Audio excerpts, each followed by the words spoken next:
Assalamualaikum Nazreen. Ab Kya Hoga or What Will Happen next show is here. This show will be in English because we will be discussing US presidential election, its impact on US and geopolitics, which has always been affected by US presidential elections and which president takes the office in one way or the other. In the last election, we saw that there was a big geopolitical implication after election of Mr. Donald J. Trump as the president, as his China policy and policy towards Iran nuclear deal was disastrously different than those of Obama. But there is another counter argument that the U.S. establishment is the one who decides all the big decisions, and the next president is the one who they select is the one who will follow those decisions. It's just a matter of pick and choose of alignment of the next president with their views. So what is US establishment? If I just try to describe it in next 60 seconds, US establishments are obviously composed of two components. One is the people who, from their business perspective, holds banking system from the Federal Reserve, which is technically a private bank, to commercials bank, Bank of America, JP Morgan, and the media, which is either you talk about Disney, Turner, CNN, CNBC, MNBC, and Fox. So this group of people represent one form of establishment, which are, if you see at their core, they are mostly Zionist Jews. The other spectrum of the establishment is the people who run construction, oil and gas, defense, and other businesses, which are on the top. So those people, if you look by faith, they are mostly evangelical Christians, which throughout the Bush era and Reagan, since Reagan era, are obviously aligned hands in hands with the other side, which is banking and media. So one thing we have seen always that the polarization in the media before the election of Donald J. Trump was not as high as till Trump announced his nomination in 2016 for presidential election. Why this happened, which has never happened in the history of US, that media was divided, and obviously the establishments seems to be divided.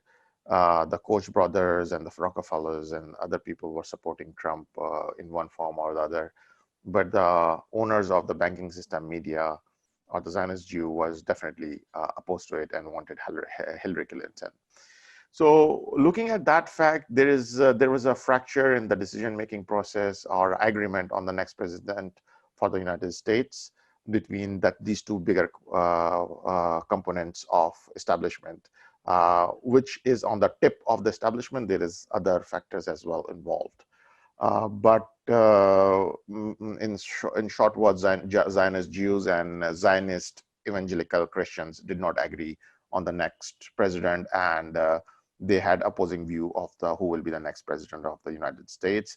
And obviously, it seems evangelical Christians won that battle with the election of Donald J. Trump, who himself is evangelical Christians. And mind you, that the previous US Republican President George W. Bush and Reagan were also evangelical Christian. Reagan was supported heavily by evangelical Christians. In these elections, evangelical Christians have come out once again, and they have put their support in the basket of Biden.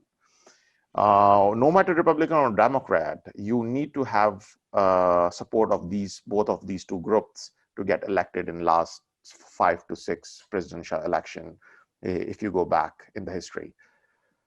So, and the only time this disagreement happened was Donald J. Trump, and it seemed to be happening again, but we are not sure because evangelical Christian pastors are coming out in support of Biden as well. So We don't know what will happen in these elections, but we'll be discussing like either one of the candidates is selected, what is the narrative of these two establishments, and what will happen to the world in this scenario of election of each of the candidates. With me again, once again, we have with us the man, the myth, and the mystery, Ambassador Jamil Ahmed Khan. Ambassador Jamil Ahmed Jamil, welcome to the show. Well, good to be with you again. So sorry I took a few minutes in the beginning to introduce. No, I think it was good to enhance the understanding about the whole topic which we are going to discuss. That's true. In fact, you have given a very good overall view of the lobbying, how it takes place, whether it's evangelical Christianity and the establishment which you described, and basically these are the pressure groups and the what you call the lobby.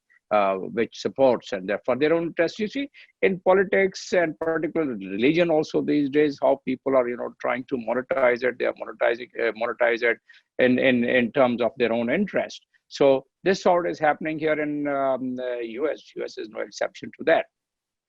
Political Islam, you can take the example of it, and there are so many other examples which you can see how the different lobby. You see in Pakistan how it happens. It's not as organized, but the underworld in Pakistan, like in many other countries, those moneyed people, the ill-gotten money, what they have, they try and put all that resources behind certain candidates, so that once that candidate wins and takes over the charge of the country, they are able to benefit those very groups, like the bankers you said, and like the media groups you said, like the oil companies you said. That's true. So that's how it happens. But our major concern is what way is it going to impact the world? Because United States still, although it's fading a little bit, but still they consider themselves to be a mighty superpower of the world, although it's challenged by China and Russia now. But then still, yes, in many respects they are. So from that angle, yes, this election is going to be a very, very cardinal election, very important, significant election, and particularly under the environment of this COVID, and more importantly, once the Trump has gone admitted in the hospital now, contracting COVID, of which he's been mocking all his a couple of months ever since the COVID was discovered in the United States. And Joe Biden already has gained a ground 78% rating. He's started securing. But Trump, we should remember the this general polls of in the favor. They were against Trump during 2016 election as well, and on the polls, Hillary had won the elections already, but actual results were different. that's right, because there is another factor which is common, and here is my comment on it. Because U.S. Society is also first time very dangerous and very injurious, has become hyper polarized society, and because of which, if you go to the market, you'll find people are weaponizing themselves. You go to the market, people are Yes, grouping right now themselves. you cannot find any weapon in a state like California, which has lowest So here we gun rate. are. Here, In, here, here we in are. So California, we're all the gun all shops are empty. You call them, they don't have any say guns right now. why people are spending, tons of money to buy their guns, because they feel insecure. They feel, because in a hyper polarized society, people start making their groups, and they are quite apprehensive that anything can happen. And we should not underestimate Trump. Trump, if he recovers well, hopefully he should recover. Then he might come with so many surprises. So because of the polarization in the society, the voting is also conducted. But this time, there is altogether a different scenario So, because of the but COVID. I will break you here. But looking at the for last 4 years of Trump at the back, I think his president, he has a big mouth. There's no doubt about it.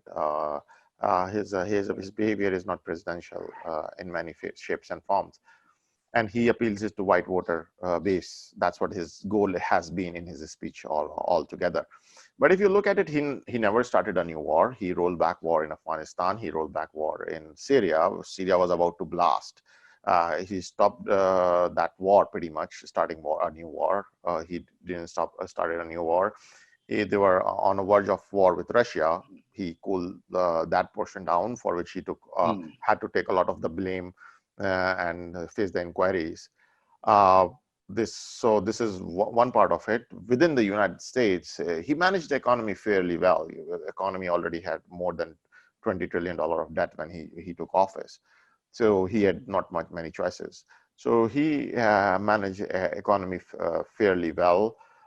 When it comes to the polarization, he represents the white supremacist viewpoint always, or that's it sounds like.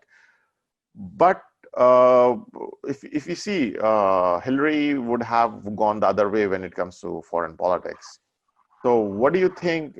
Trump last 4 years has not been so bad that the public they said they are better than Obama's in many ways. So But the kind of cracks which he has brought into the society of US, and as we were discussing, the way people are weaponizing themselves, you think the society is going to remain stable? Yes, he has really created, from my point of view, is really created a kind of a crack in the society. And the society now is sitting on the volcano, American society, and there could be anytime riots, there could be disturbances, there could be racial problems, and there is already a climate problem.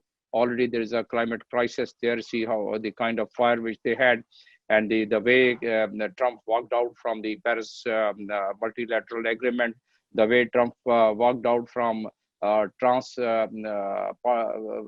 partnership, the TPP, the trade partnership, Trans-Pacific Partnership.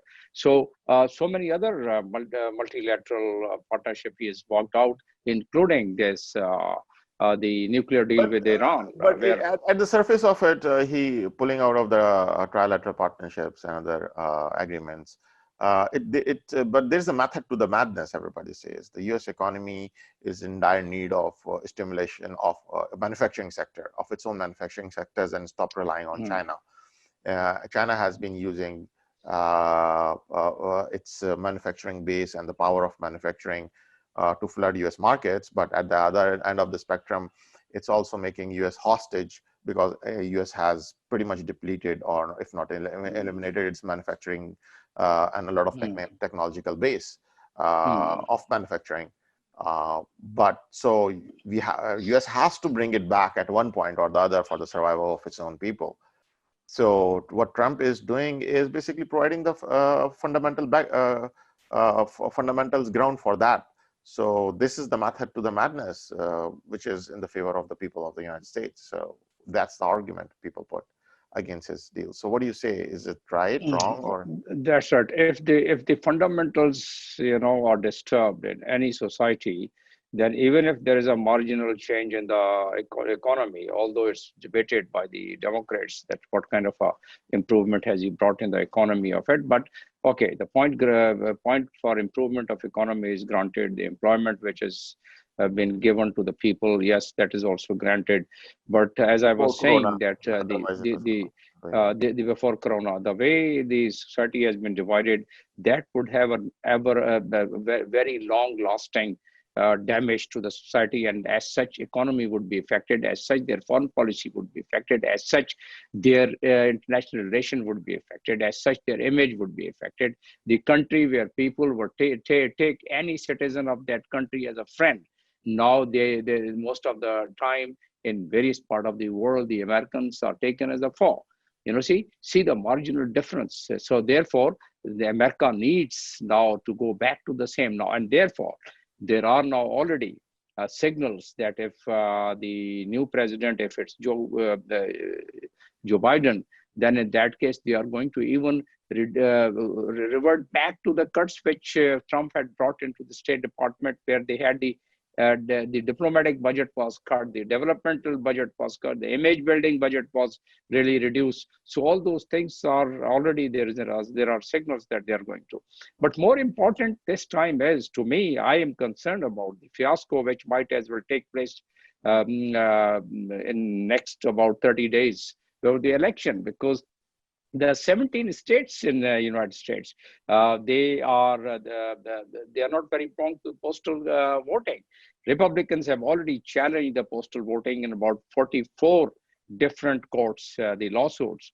And all are indication that they will try and find out some kind of an emergency clause. Although after 1845, America has never been able to postpone the election. And if at all they do it, they'll have to really bring it into Congress, and there has to be a congressional bill for it, which seems absolutely impossible because of the lower house, which is with the Democrat. So, but Trump, he has something up his sleeve.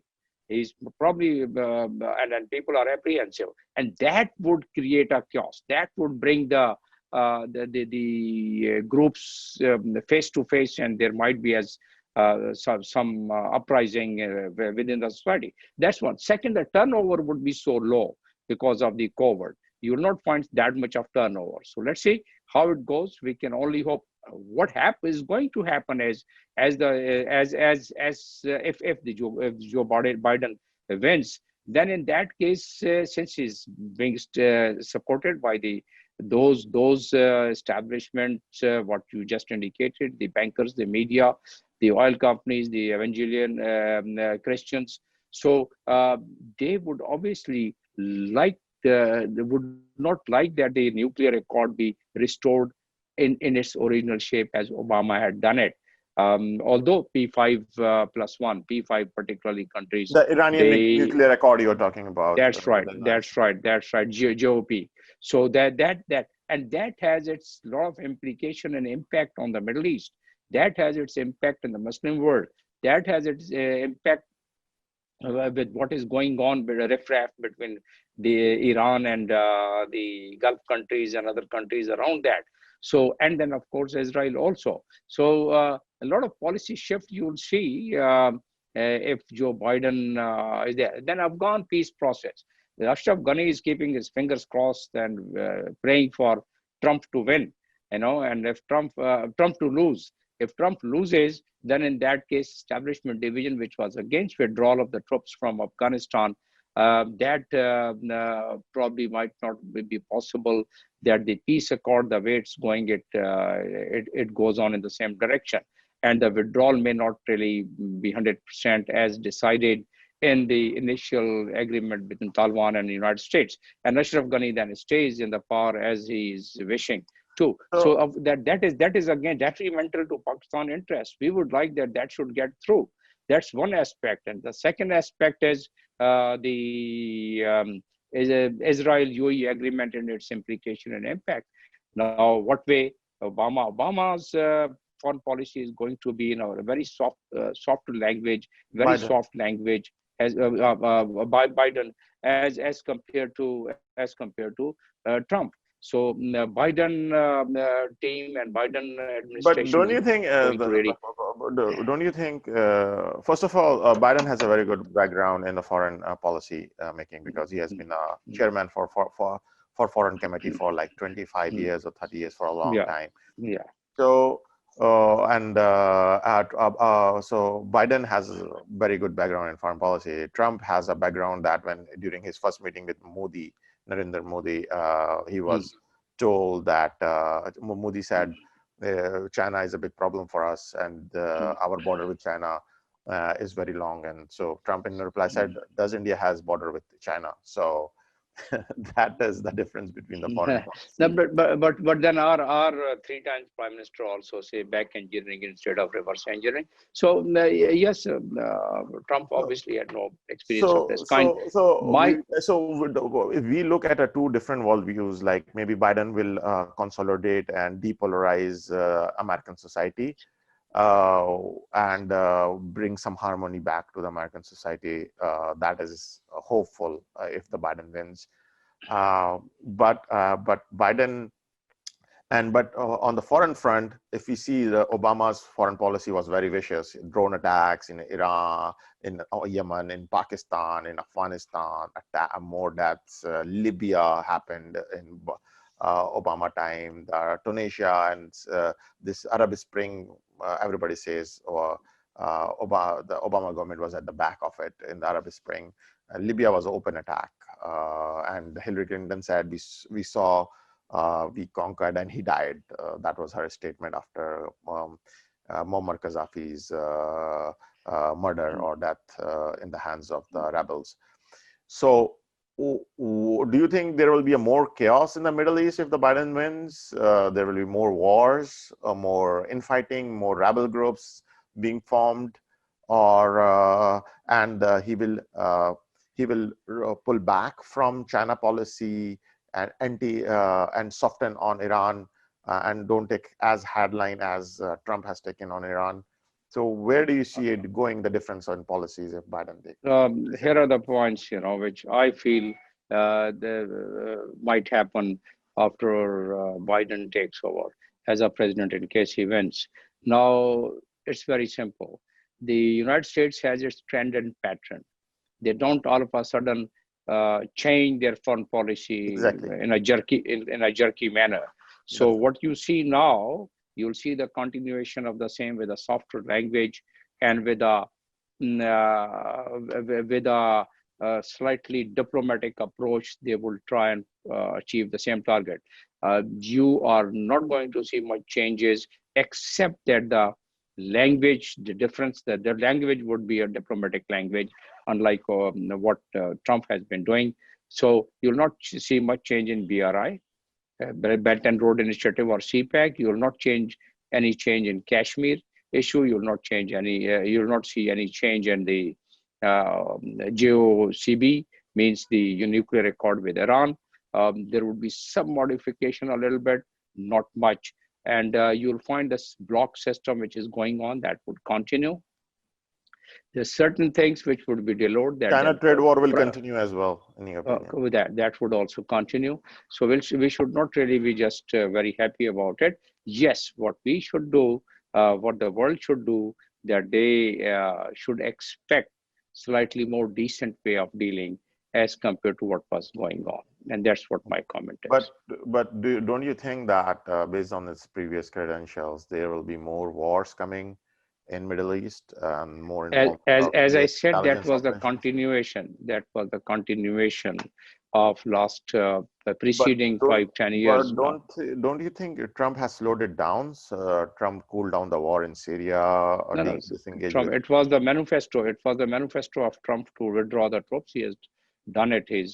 That's what he wanted to have the Nobel Prize for it, and he's been nominated by one of the member of the committee also. So this is what he was thinking, although there is no chance of it. So this is what he was thinking. So since you are just almost reaching to the closing time, so I would say that you will not see the kind of enhancement of the disturbances and the conflict in Middle East. You will find by far the same pattern what you see now. Not much changes. Iran, that is mellowing down for a while if they are given some. So US keeps playing Iran against Arab world and Arab world against Iran. That's how US is controlling the region. That's what their foreign policy is, basically. So and maybe they soften the sanctions against Iran when Biden comes for the Arab world to have a more control and leverage on the Arab world. And of course, they will take some more guarantees from Iran. And they for their weapon development. So this is the same policy.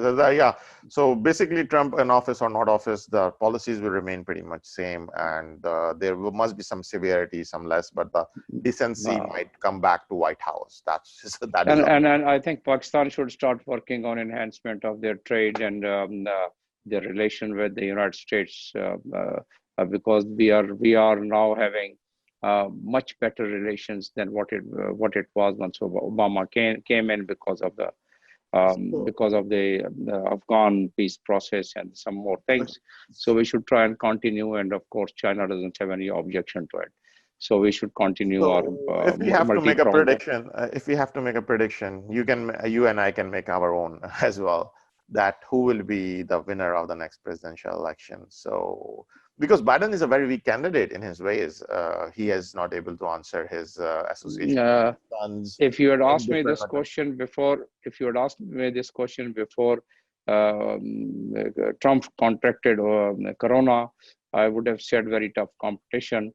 But now the chances of Joe Biden is much higher, because these 14 days are the golden time and golden period which Trump would be losing from the But don't campaign. you think, but you don't you think it will give him more sympathies in the common man's Well, eyes? he'll be blamed more because he's been mocking COVID, and 200,000 people have died in the If United you see, he States. has not been mocking COVID. CNN always says that, but I live in US. I follow the both news, both So right and let's left. subscribe. Let's prescribe the chloroquine, and let's prescribe all Well, voltage. I have been talking to the doctors. Chloroquine has been effective in easing the symptoms of corona. That is a That's fact. our scientists do not agree with it.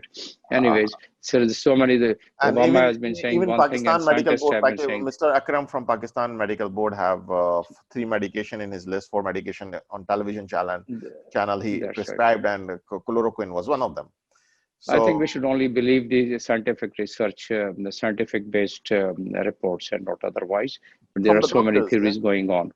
Yeah. Yeah, okay, so we'll not dwell on that. But the thing is, what do you think, Trump or Biden? Biden. Okay. Okay, yeah, Biden has a good chance because he is a strong. The only reason I would say Biden right now is because evangelical base seems to be shifting. He already had media and banking owners or lobbyists on his side.